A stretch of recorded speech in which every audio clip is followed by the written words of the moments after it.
bunyag nya after ani wala na nana so natay responsibilidad ingon nga ikaduhang ginikanan no.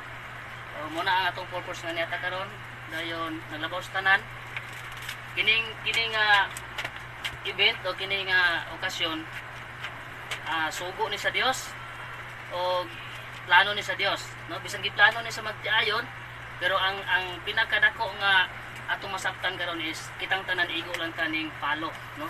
Igo lang tani tuman sa kabubuton sa Dios no. Ang kaning pagbunyag sa bata plano ni sa Dios, sugo ni sa Dios.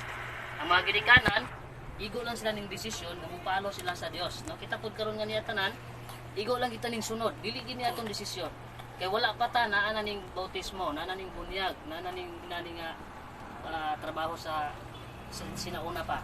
Sugod pasabot dili kita ang nagplano kundi ang Dios. Igo lang ta ni sunod, igo lang ta ni palo o ni tuman sa